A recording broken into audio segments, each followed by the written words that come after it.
सभी को जय सिया राम। अयोध्या कांड, रामचरितमानस में अयोध्या कांड और दोहा संख्या 102 तक हम लोग पढ़ चुके थे। बहुत कीन प्रभु लखन सिंह, नहीं कछु केवटु लेई, विदा कीन्ह करुणायतन, भगति विमल बरु देई।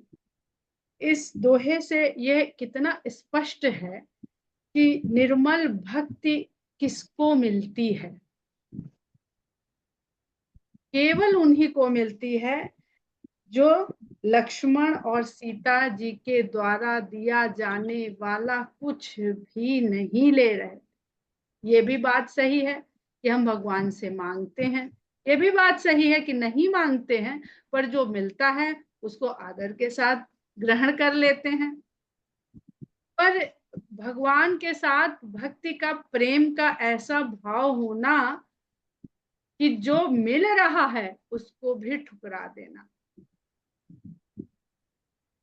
भगवान राम तक स्वयं ये नहीं किए। कल लंका कांड चल रहा है वहां रामचरित भवन में, वहां पे इंद्रदेव अपना रथ भेजते हैं तो भगवान मना नहीं करते हैं, ले लेते हैं। क्योंकि किसी के द्वारा दी गई वस्तु का ले लेना भी उसके प्रति सम्मान का ही द्योतक होता है। उसको मना कर देना एक तरह से अपमान की श्रेणी में आ जाता है। परंतु आप संतुलन देखिए, भाव की गहनता या विराटता या निश्चलता देखिए कि वो ले भी नहीं रहा है और किसी को भी वो किसी भी तरह से अपमानित नहीं कर रहा, और जो उसको दिया जा रहा है उसका वो अधिकारी है। ये नहीं कि उसने ऐसे ही कोई वरदान है उसको दिया जा रहा है कि भाई हम खुश हुए ये लो। पारितोषिक नहीं, पारिश्रमिक है। पारिश्रमिक को तक वो लेने को नहीं तैयार है। तब विदा कीन्ह करुणायतन, भगति विमल बरु देई। तब मज्जनु करि रघुकुल नाथा, पूज पार्थिव नायौ माथा।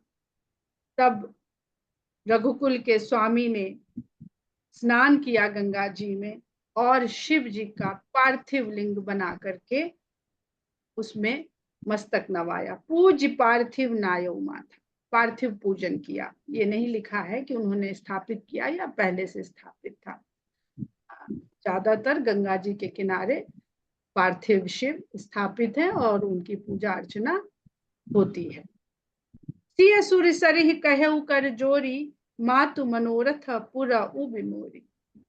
भगवान राम, भगवान पार्थिव शिव की पूजा करते हैं और माता सीता माँ गंगा से विनती करती हैं, हाथ जोड़ करके उनसे कहती हैं कि हे माता, मेरे मनोरथ को पूर्ण कीजिएगा। पति देवर संग कुशल बहोरी, आई करऊं जेहि पूजा तोरी। अब मनोरथ क्या है? ये है कि मैं पति और देवर के साथ फिर से आकर आपकी पूजा करूं। सुनि सिय विनय प्रेम रस सानी, भई तब विमल बारी बरबानी। सीता जी की ये विनती जो प्रेम रस से सनी हुई थी, वो सुनकर भई तब विमल बारी बरबानी, निर्मल जल में यह श्रेष्ठ वाणी बोली। गंगा का जो निर्मल जल है वहां से ये वाणी प्रकट हुई। एक शब्द अभी मेरे मुंह से निकलने लगा है कि रामचरितमानस या राम कथा जो है उसके 3 स्वरूप समझ में आते हैं। एक होता है व्यवहारिक सांसारिक और एक होता है आंतरिक। तो सांसारिक जो भगवान लीला कर रहे हैं वो सांसारिक है।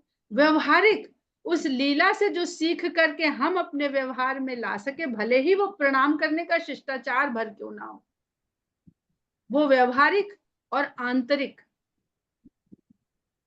कि उसका आध्यात्मिक, जो आध्यात्मिक है दरअसल भगवान अंतर्धान हो जाते हैं। तो आंतरिक संदेश क्या है उसमें, आंतरिक सीख कौन सी है उसमें। तो ऐसा लगता है जब हम इसको सांसारिक रूप से देखते हैं, सांसारिक बात कर रहे हैं कि कैसे गंगा जी का जल बोलेगा, गंगा जी की वाणी निर्मल जल से कैसे वाणी कैसे निकलेगी। इसका बहुत अच्छा एक बार वंदना जी ने बताया था, बहुत अच्छा भौतिक शास्त्र के द्वारा इसका निरूपण किया था। और हमें ऐसा भी लगता है कि जो स्त्रियां गंगा जी के किनारे रहती हैं, जिन्हें क्या तो कहते हैं, कोई बताएगा क्या कहते हैं, जो गंगा जी के किनारे स्त्रियां रहती हैं, जो आशीर्वाद देती हैं, बड़ा प्रचलित नाम है और बड़ी प्रथा है उनको प्रणाम करके उनसे सुहाग इत्यादि लेने की। गंगा पुत्री, गंगा पुत्री कहते हैं।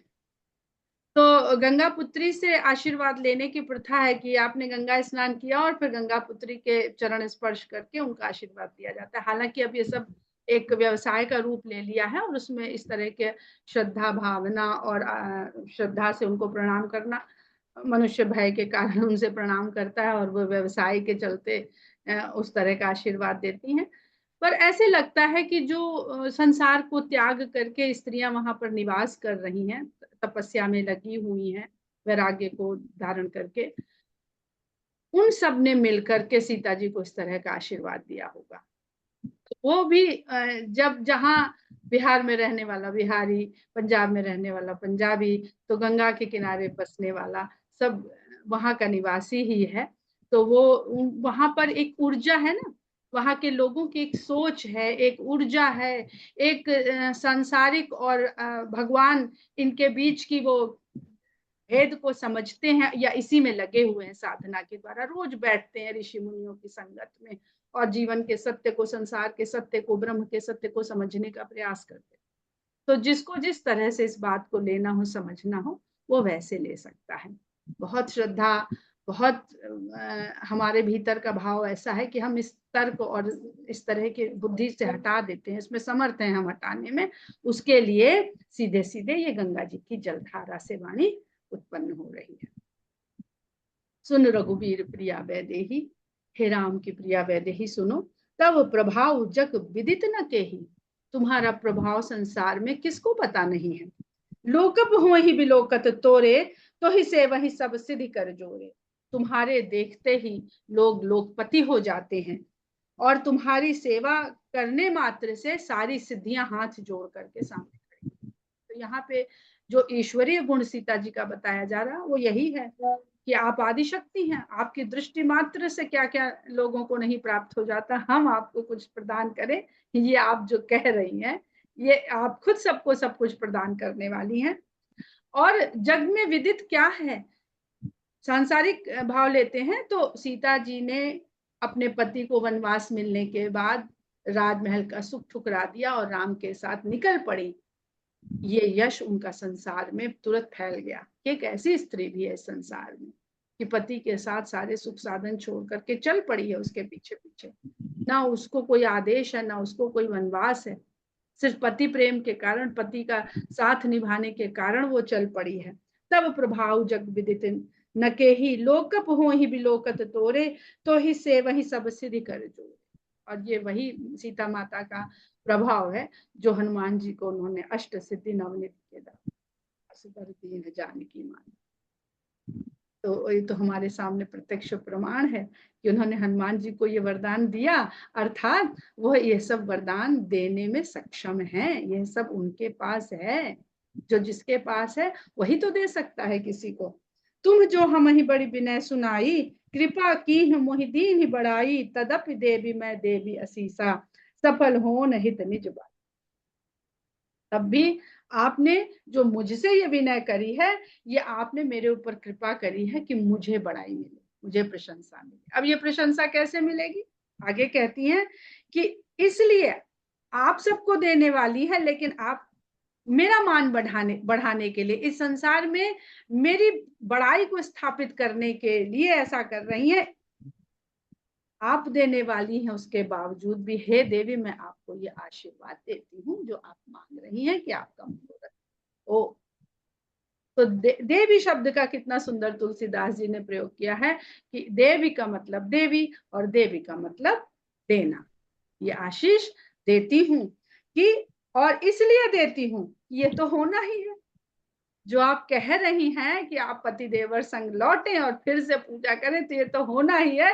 हाँ, हम ये आशीर्वाद दे देंगे तो संसार में स्थापित हो जाएगा कि गंगा जी से सीता जी ने ये आशीर्वाद मांगा और गंगा जी ने उनको आशीर्वाद दिया, तो ये पूरा हुआ।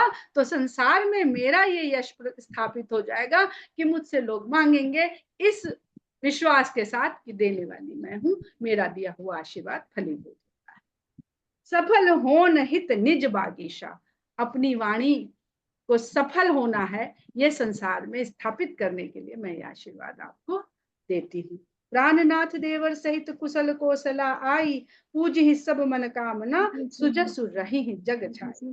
तुम अपने प्राणनाथ और देवर के साथ कुशलता पूर्वक कौशल नगरी जाओगी, पूजी सब मनोकामना, और तुम्हारी सारी मनोकामनाएं पूरी होंगी और तुम्हारा सुंदर यश संसार में फैलेगा।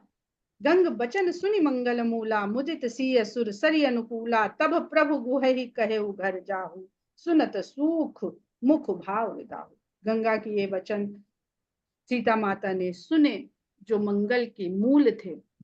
अब मंगल का मूल क्या है? प्रकृति के साथ उसका मान सम्मान रखना करना, यही मनुष्य के लिए कल्याण का मूल है। अगर हम प्रकृति के साथ खिलवाड़ करेंगे, नदी को हमारे यहाँ माता कहा गया है, इस माता के ऊपर उसकी संतान कूड़ा कचरा मल मूत्र शहर भर का वेस्ट डालेगा, तो इसके पीछे जो मंतव्य है उसको समझने की आवश्यकता है। हम माता तो खूब कहते हैं, फूल पत्ती खूब चढ़ाते हैं, लेकिन उसको प्रदूषित करने में, मैला करने में कहीं पीछे नहीं रहते हैं। तो सिर्फ ऋषियों मुनियों ने इसलिए नदी को माता का दर्जा किया था कि हम माता की तरह उसकी साथ संभाल करेंगे और वो माता की तरह हमारा लालन पालन करेंगे। हमारा देश कृषि प्रधान देश रहा। गंगा जी के जल ने अन्न उपजाने में, जो 5 तत्व हैं, वो अन्न उपजाने में कितना सहयोग रहा है। अभी आगे आगे आप बात देखेंगे तो 4 पदार्थ, प्रयागराज 4 पदार्थों से भरा हुआ है, जिसमें जल है, मिट्टी है, बीज है और सोने की तरह उत्पन्न होने वाली फसल भी है और खनिज के रूप में उत्पन्न होने वाला सोना भी है। तो ये सबसे भरा हुआ वो क्षेत्र है। ऐसे नदी को जब हम अपने अनुकूल रखते हैं तो बाढ़ के द्वारा वो तहस नहस नहीं करती है। हमने सब प्रकृति का इतना असंतुलन कर दिया है अपनी जीवन शैली के द्वारा, और जब उसका कोप सामने आता है तो फिर हम तबाह होते हैं, बर्बाद होते हैं और तरह तरह से पूछते हैं हम क्या कर रहे हैं अपनी पवित्र माता जैसी नदियों के लिए, उनको मान सम्मान देने के लिए। तब प्रभु गुहि कहे उघर जाओ। जब सीता माता और गंगा जी का ये वार्तालाप हो गया, सीता जी गंगा नदी को अपने अनुकूल जान करके बहुत आनंदित हुई मन में। तब भगवान ने गुह से कहा कि हे गुह, अब आप भी अपने घर जाइए, सुनत सूख मुख भाग उदाहो। इतना राम का कहना था कि निषाद राज का मुख सूख गया और हृदय जल उठा कि आखिर इन्होंने हमसे भी कह ही दिया कि तुम जाओ। दशरथ को छोड़ आए, सुमंत्र से कह दिया अब तुम जाओ और अब मेरी बारी। भगवान कहते हैं कि जाओ, संसार में जाओ, संसार चलाओ, मेरे पीछे पीछे मत आओ। भगवान खुद कहते हैं। ये तो भक्त की ढिठाई है, वो कहे कि नहीं, हम तो तुम्हारे पीछे आएंगे, हमें नहीं जाना है इस संसार। दीन बचन गुण गुह कर जोरी, बिनय सुनहु रघुकुल मनि मोरी। ऐसे वचन सुन करके बड़े दीनता के साथ वो हाथ जोड़कर कहता है, हे रघुकुल मणि, मेरी एक विनती सुन लीजिए। नाथ साथ रही पंथ दिखाई, करी दिन 4 चरण से। हे नाथ, 4 दिन के लिए और अपनी सेवा का अवसर दे दीजिए, 4 दिन के लिए और अपने साथ रख लीजिए, ताकि मैं रास्ता दिखा दूं आपको। बहाना कितना सुंदर ढूंढता है कि मेरा जाना हुआ क्षेत्र है, ये मेरा इलाका है, आपके साथ रहूंगा तो आपको राह दिखाऊंगा। 4 शब्द का बहुत बहुत सबसे अधिक मानस में अगर किसी संख्या का बार बार प्रयोग हुआ है तो वो 4। कर दिन 4 चरण सेवकाई। जही बन जाई रहब रघुराई, परन कुटी मैं करब सुहाई। और जिस वन में आप रहने का निर्णय लेंगे वहां मैं पर्णकुटी, सुंदर सी पर्णकुटी बना दूंगा। तब मोहि कहे जसि देव रजाई, सोई करी हूँ रघुवीर दुआई। तब आप जो भी आज्ञा मुझे दीजिए देंगे, आपकी दुहाई है, मैं उसको अवश्य मानूंगा। सहज स्नेह राम लखितासु, संग लीन गुह हृदय हुलासु। ये उसका सहज स्नेह देख करके राम ने उसको साथ में रखने का निश्चय कर लिया। और इतना राम का निर्णय लेना था कि गुह के हृदय में बड़ा ही हुलस गया उसका हृदय। और अवध में हुलसना शब्द बहुत बोला जाता है। ये आनंद और उल्लास और उत्साह का एक मिला जुला शब्द है। तो हुलस उठा उसका जी। पुण्य गुह ज्ञाति बोली सब लीन है। फिर उसने अपनी जाति के जितने लोग साथ में आ रहे थे उनको बुलाया। करी परतोष विदा तब कीन है, उनको संतुष्ट करके उनसे विदा कर दिया। तब गणपति शिव सुमिरि प्रभु नाई, सुर सरिहि मात, सखा अनुज सिय सहित बन गवन कीन रखी। तब रामचंद्र जी ने गणेश भगवान को, भगवान शंकर को और गंगा जी को मस्तक नवाया। और मस्तक नवाने के पश्चात सखा अनुज सिय सहित, निषाद राजगुह जैसा सखा, अनुज लक्ष्मण और सीता के सहित वन को रघुनाथ ने गमन किया। वास्तविक वन गमन अब आरंभ हुआ गंगा जी को पार करने के पश्चात। और यहाँ पर देखेंगे कि राम को अपना पहला सखा मिलता है। राम के इस पूरे वन गमन में सखा तो वहां छोड़ आए अयोध्या में, जो बचपन के सखा साथी संगाती थे। अब जब वनवास में उनके जो सखा, 3 ही सखा उनके मिलेंगे, एक निषाद राज, दूसरे सुग्रीव और तीसरे विभीषण। इन्हीं 3 को उन्होंने सखा। निषाद राज निषाद जाति के राजा हैं, सुग्रीव वानर जाति के राजा हैं और विभीषण बाद में राक्षस राज के राजा होंगे। ते दिन भयो बिटप तर बासु, लखन सखा सब कीन्ह सुपासु। उस दिन वहां पर बरगद के वृक्ष के नीचे वास किया राम ने। लखन सखा लक्ष्मण और मित्र के साथ वहां पर विश्राम करने के लिए बरगद के नीचे निवास किया, अपना वास बनाया। तो पहला वास रामचंद्र जी ने शीशम के वृक्ष के नीचे किया और दूसरा निवास उन्होंने बरगद के वृक्ष के नीचे किया। ये भी जानने और याद रखने योग्य बातें हैं। आजकल तो पेड़ ढूंढिए, जंगल में तो खैर मिल जाएंगे, नगरों में तो मिलेंगे भी नहीं ऐसे पेड़ जिसके नीचे छाया के, थोड़ी देर छाया के लिए खड़े हो सके कोई। प्रात प्रात कृत करी रघुराई, तीरथ राज दीख प्रभु जाई। प्रातः काल उठ करके, प्रातः दैनिक क्रियाओं को करने के पश्चात भगवान ने तीर्थराज का दर्शन किया। सचिव सत्य श्रद्धा प्रिय नारी, माधव सरिस मीतु हितकारी। चारि पदार्थ भरा भंडारू, पुण्य प्रदेश देश अति चारु। क्षेत्र अगम गढ़ गाढ़ सुहावा, सपने हूँ नहीं प्रतिपच्छिन पावा। सेन सकल तीरथ बरबीरा, कलुष अनीक दलन रन धीरा। संगम सिंहासन सुठि सोहा, छत्रु अखय बट मुनि मनमोहा। चमर जमुन अरु गंग तरंगा, देखि होहि दुख दारि दबंगा। ते वही सुकृति साधु सुचि पावहि सब मन काम, बंदी वेद पुराण गण कहीं विमल गुण ग्राम। प्रयागराज का वर्णन बहुत सुंदर किया है। तो राजा होता है जो नगर में रहता है, नगर की व्यवस्था करता है, नगर की जो आवश्यकताएं होती हैं उस तरह के कार्य करता है। प्रयागराज का जो वर्णन है ये तीर्थराज है। तीर्थ के जो नगर होते हैं उन्हें नगर नहीं कहा जाता है, तीर्थ ही कहा जाता है। वहां पर व्यक्ति इस संसार के अतिरिक्त हम इस संसार में क्यों आए हैं यह जानने के लिए तीर्थों की यात्रा करता है और कहीं कहीं तीर्थ में निवास करता है जाकर के। प्रयागराज में कल्पवास करने की बहुत पुरानी प्रथा है। अब प्रयागराज को पहले हम समझ लें कि प्रयागराज क्या है। प्रयाग इसलिए कहते हैं, साधारणतः हम लोग जानते हैं कि जहां पर भी 2 नदियों का संगम होता है उसे प्रयाग कहते हैं। उत्तराखंड जाइए, अनेक प्रयाग मिलते हैं और उन बहुत सारे प्रयागों में प्रयागराज यानी जो संगम है, त्रिवेणी है, उसकी महिमा बहुत बड़ी है। इसलिए उसे प्रयागों का राजा कहा जाता है। प्रयाग शब्द का अर्थ है कि जहां पर ब्रह्मा जी ने सृष्टि की रचना करने के पश्चात प्रथम यज्ञ किया था, इसलिए उस प्रथम यज्ञ के कारण इस स्थान को, उस जगह को जिसको प्रयाग कहा जाता है, प्रयागराज इसलिए हुआ क्योंकि इस संगम के किनारे ब्रह्मा जी ने अपना प्रथम यज्ञ किया था सृष्टि निर्माण के बाद, तो इसको प्रयागराज की उपाधि मिली। परंतु ये प्रयागराज सार्थक तब हुआ जब भगवान राम ने यहाँ पर कुछ दिन निवास किया। अगर आप लोग अयोध्या गए हो तो वहां पर एक बड़ी लोक कथा बड़ी प्रचलित है कि अयोध्या तो खो गई थी, पता नहीं था कहाँ है। तो राजा विक्रमादित्य एक बार शिकार के लिए भ्रमण कर रहे थे, भटक रहे थे, और उन्होंने देखा कि एक काले रंग के घोड़े पर एक कोई सवार बैठा हुआ बहुत दूर से चला आ रहा है, और वो आता आता आता आता घोड़े के सहित सरयू नदी में प्रवेश कर जाता है। जब वो सरयू नदी से निकलता है तो एकदम उज्जवल धवल होकर के निकलता है, घोड़ा भी और वो सवार भी।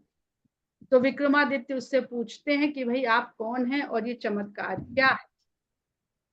तो कहता है सवार कि मैं प्रयागराज हूँ, बहुत सारे लोग आकर के मेरे यहाँ अपने पाप और कलुषता को धोते रहते हैं, इसलिए वो पाप, वो कलुषता, वो कलमशता मेरे ऊपर चढ़ जाती है और मेरी क्षमता खत्म हो जाती है। वही प्रदूषित हो जाएगा जल तो फिर वो किसी को क्या देगा, बीमारी और दे देगा।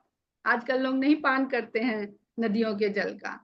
तो मैं यहाँ पर आता हूँ, सरयू जी में मज्जन करता हूँ और मैं पवित्र होकर के फिर से वहां चला जाता हूँ। ये वो स्थान है सरयू नदी का जहाँ पे नगरी स्थित थी और यहाँ जन्म किया था, और यहाँ भगवान ने अपनी लीलाएं करी थी, यही राम राज्य की स्थापना करी थी। इसलिए इस क्षेत्र में भगवान की वो कृपा, वो ऊर्जा विद्यमान है जो मेरे भी सारे पापों। तो विक्रमादित्य ने वहीं पर चिन्हित करते हुए वो अयोध्या नगरी बसाई फिर, जिसको हम लोग आज अयोध्या के रूप में देखते और मानते हैं। अब इसके पीछे अगर हम बौद्धिक बुद्धि लगानी नहीं चाहिए, पर बुद्धि है, बुद्धि आगे खड़ी हो जाती है आकर के। तो इसका अर्थ यह है कि राम के जीवन का जो चरित्र है, जो उन्होंने लीला के द्वारा दिखाया हुआ है, मनुष्य के भीतर या श्रेष्ठ राजाओं के भीतर जो प्रयागराज जैसे हैं, जिनको सांसारिक राज्य से लेना देना नहीं है, जो आध्यात्मिक उत्थान या आध्यात्मिक जीवन में लगे हुए प्राणियों के लिए राजा के समान है, उनका रक्षण करते हैं, उनको पोषण देते हैं, उनको ठिकाना देते हैं, ऋषि मुनियों का वास होता है, वो भी जब कलुषित हो जाते हैं तो उनको भी उस जल में मज्जन करना पड़ता है जिस जल में राम के जीवन चरित्र, उनके आचरण, उनके व्यवहार का जहां पर समावेश है। यानी राम के चरित्र में ही अवगाहन करना होगा आपको किसी भी तरह की कलुषता और कलमशता से मुक्त होने के लिए। तो बड़ा ही सुंदर तीर्थ राज का वर्णन किया है कि इस जो प्रयागराज है, जो राजा है वहां के, उनका सचिव कौन है। तो ये आप सांसारिक राजाओं के लिए भी देखते चलिएगा, और आध्यात्मिक स्वामियों जो आपके भीतर जो इच्छा होती है अध्यात्म की ओर आगे बढ़ने की, वह उनका प्रयागराज का जो सचिव है यानी मंत्री है वो सत्य है, और श्रद्धा उसकी प्रिय स्त्री है, माधव सरिस मीत हितकारी, श्री वेणी माधव सरीखे हितकारी मित्र हैं। अब मुझे नहीं पता कि क्या जब भगवान राम गए थे तो प्रयाग के जो राजा थे उनके किसी मित्र का नाम श्री वेणी माधव था, अथवा यहाँ पर मुरलीधर भगवान कृष्ण की बात करी जा रही, क्योंकि राम कथा में कहीं भी कृष्ण का जिक्र नहीं आया। और माधव शब्द, क्योंकि मधु से भी बहुत ज्यादा इसका संबंध है, मधु शब्द से मधुरता को जो धारण करते हैं उन भगवान को माधव कहते हैं। आगे चल के वो वेणी माधव के नाम से कृष्ण का नाम विख्यात हुआ। फिर कहते हैं कि चारि पदार्थ भरा भंडारू, चारों प्रकार पदार्थों से भरा हुआ ये भंडार है। तो यहाँ पर जो भी टीका किया है उसमें उन्होंने धर्म अर्थ काम मोक्ष लिखा है। लेकिन अगर ध्यान से पढ़ते हैं तो यह पुरुषार्थ है, और ये सत्य है कि पुरुषार्थ की प्राप्ति के लिए पदार्थ की आवश्यकता होती है। चार पदार्थ में बहुत सारी वस्तुएं आती हैं। अगर हम देखते हैं तो हमारे शरीर में जो चार पदार्थ होते हैं, या किसी क्षेत्र में जो चार पदार्थ होते हैं, किसी भी राज्य में संपन्नता किससे आती है? वहां की धरती यानी भूमि यानी मिट्टी से। और उसमें जब समुचित मात्रा में जल, तब उसमें जो बीज बोया उससे जो फसल उत्पन्न होगी वो, और या जो खनिज इत्यादि प्रदान करती है वहां की धरती, यही संपन्नता के प्रतीक है, जिसको हम लोग पदार्थ मानते हैं सांसारिक रूप से। और आध्यात्मिक रूप से हमारे शरीर के भीतर जो चार पदार्थ हैं वो भी अलग अलग रूपों में हम देखते हैं कि सॉलिड भी है। हम लोग ने जो फिजिक्स पढ़ी थी तो पदार्थ के तीन स्टेज पढ़ते थे कि सॉलिड, लिक्विड, गैस, तो वो भी हमारे भीतर है। चौथा पदार्थ जो आजकल फिर से उसका प्रचार होने लगा है, जिसको प्लाज्मा कहते हैं, जो ना सॉलिड है ना लिक्विड है, तो हमारे शरीर में वो चौथा पदार्थ भी होता है। तो बहुत सारी इसकी व्याख्याएं हैं, हम जैसे चाहें इसको अपने लिए स्वीकार कर सकते हैं। और पुण्य प्रदेश देश अति चारु, बड़ा ही सुंदर प्रदेश है, बहुत सुंदर प्रांत है प्रयागराज का, जो भी क्षेत्र है जहां पर उसका जितनी दूर तक उसकी सीमा है। क्षेत्र अगम गढ़ गाढ़ गाढ़ सुहावा, सपने उन्हें प्रतिपक्षे निपावा। प्रयाग का जो क्षेत्र है वही अपने आप में वहां का मजबूत किला है। अर्थात वहां पर इस तरह से साधु, सन्यासी, ऋषि, मुनि जो वार्तालाप करते हैं, जो अध्ययन करते हैं, जो शोध कार्य करते हैं, जो ध्यान, तपस्या, तप इत्यादि करते हैं, उसके कारण वहां पर किसी भी तरह के विकार वहां प्रवेश ही नहीं कर पाते हैं। तो दुर्ग क्या है इस संसार में, उसको बताते हैं। सपने होते ही नहीं प्रतिपक्षे पावा, जिसके स्वप्न में भी पाप रूपी यानी विकार रूपी शत्रु वहां प्रवेश नहीं कर पाते हैं। और आप देखेंगे कि जब दंडकारण्य में भगवान प्रवेश कर जाएंगे तभी वहां पर पापी, निशाचर, अधम, अधर्मी, इन सब से उनका सामना होता है। यहाँ जब तक यहाँ है देखिएगा, एक से एक सुंदर ऋषि मुनियों से उनकी भेंट हो रही है। सेन सकल तीरथ बरबीरा, कलुष अनेक दलन रणधीरा। सभी तीर्थ से रहने वाले लोग प्रयाग में आते रहते हैं। बार बार हम लोग ने मानस में भी पढ़ा है। म्यूट कर लीजिए मधु जी। वही इसकी सेना है, और उस सेना के कारण ही कलुषता की जो सेना है उसका दलन ये रणधीर करते हैं। देखने में तो सब सन्यासी हैं, साधु हैं, किस तरह की सेना है ये? संगम सिंहासन सुठी सोहा, छत्रु अखय बट मुनि मन मोहा। और ये जो संगम है यहाँ पर तीन नदियों का, वही इस प्रयागराज का सिंहासन है, गंगा, यमुना, सरस्वती। और छत्रु अक्षय वट मुनि मन मोहा, और जो अक्षय वट का छत्र है ये मुनियों के मन को मोहित करने वाला यहाँ पर वट वृक्ष है, अक्षय वट वृक्ष है। इसकी हम लोग व्याख्या करेंगे, बहुत लंबी व्याख्या है इसकी कि किस तरह मनुष्य के जीवन में बरगद का क्या महत्व है, बरगद का वृक्ष किस चीज को दर्शाता है। शुरू से लेकर के शंकर भगवान ने जब सती से कहा था कि जाओ परीक्षा ले लो जाके, तब तक मैं वट वृक्ष के नीचे ध्यान लगाता हूँ, वहां से लेकर के और काकभूषुंडी के नीलगिरी पर्वत तक में वट वृक्ष का उल्लेख किया है गोस्वामी जी ने। आप लोग अब इतना अध्ययन कर रहे हैं, इतना श्रवण कर रहे हैं, तो जितना आप लोग अपने से इसको विचार करेंगे आपको स्पष्ट होता रहेगा सब कुछ। और अगर हम गंगा, यमुना, सरस्वती की बात करते हैं तो मनुष्य के जीवन में तीन गुणों का सदा बहुत बड़ा प्रभाव है। जो सरस्वती लुप्त हो जाती है गंगा यमुना के संगम में, तो सत, रज, तम ये गुण हैं, तो प्रयाग में ऐसा प्रभाव होता है कि वो तमोगुण विलुप्त हो जाता है, सतोगुण अधिकता में रह जाता है। तमोगुण, धनुष यज्ञ के समय भी हम लोगों ने सत, रज, तम गुणों के प्रभाव का और किस प्रकार अहंकार सात्विक रूप धर के मनुष्य के भीतर विद्यमान रहता है, यह भी धनुष यज्ञ के प्रसंग में हम लोगों ने समझा था। परंतु जब वो तो राजाओं की सभा थी, अब ये सभा तो जो है रागियों की है, तो राजाओं की सभा में ये तीनों गुण अहंकार के रूप में विद्यमान रहते हैं, और वैरागियों के यहाँ ये वैराग्य के रूप में विराजमान रहते हैं। तो तमोगुण तो विलुप्त हो जाता है, तीनों का संगम हो जाता है। उस संगम में अगर कुछ नजर आता है तो केवल गंगा आगे बढ़ती है, जो सतोगुण की प्रतीक है।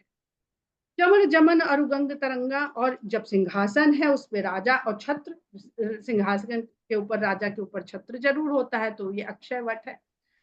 उसमें जो चंवर डुलाते हैं किनारे अगल बगल खड़े होके, वो गंगा और यमुना की लहरें हैं, एक श्यामल हैं लहरें और एक स्वर्ण जैसी हैं, पीली हैं, मिट्टी के जैसा रंग है। तो ये भी यही है कि चांदी का रंग और सोने का रंग है। देखी हो ही दुख दारिद्र भूला, इसको देखने भर से दुख और दरिद्र भंग हो जाते हैं, समाप्त हो जाते हैं। से वही सुकृति साधु से छिपा वही सब मन काम। यहाँ पर जितने भी पुण्यात्मा साधु हैं, पवित्र साधु लोग हैं, वो यहाँ पर सेवा करते रहते हैं और अपनी मनोकामनाएं प्राप्त करते हैं। उनकी मनोकामनाएं क्या है? उनकी मनोकामनाएं यही हैं जो साधु सन्यासी की वास्तव में होती हैं, भगवान को जानना, सत्य को जानना। बंदी वेद पुराण गण कहीं विमल गुण ग्राम, और वेद पुराणों का जो नित्य प्रतिपाठ होता रहता है, वहां पे जो चर्चा होती है, वही जो राजा का यश गान करते हैं बंदीजन, वही वेद पुराणों का पाठ इस प्रयागराज रूपी जो तीर्थराज है उसकी यश गाथा है। को कही सकई प्रयाग प्रभाव, कलुष पुंज कुंजर मृगराऊ। प्रयाग के प्रभाव को भला कौन कह सकता है पूरी तरह से? यह तो कलुषता रूपी हाथी के लिए जैसे मृगराज होता है, सिंह होता है, उसके उस तरह से है। जो भी विकार भाव मनुष्य के जीवन में प्रवेश कर जाते हैं, प्रयागराज में जाके साधु संन्यासियों ऋषि मुनियों की संगत में बैठकर सुनने से वो विकार मनुष्य के भीतर से धीरे धीरे दूर होने लगते हैं।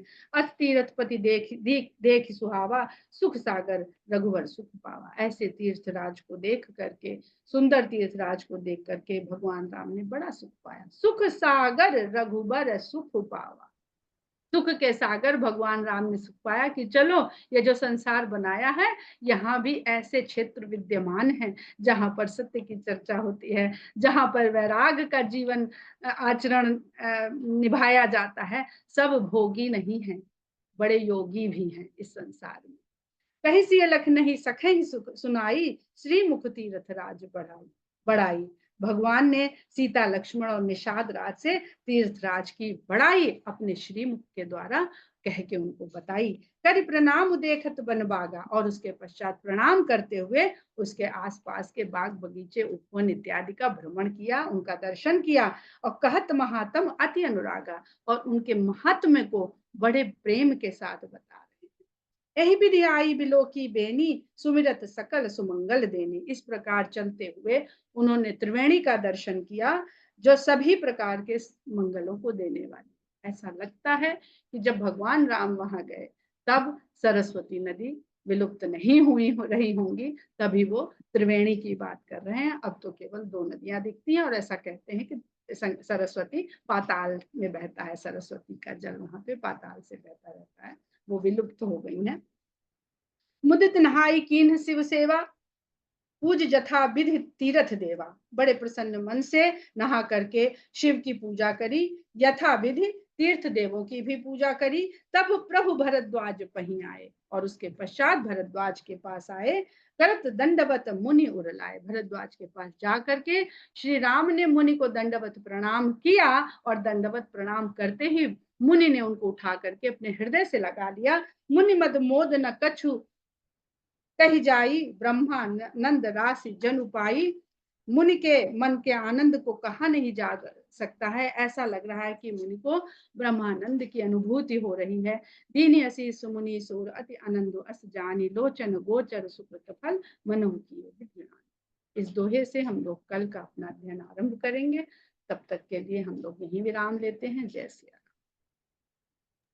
जय श्री राम।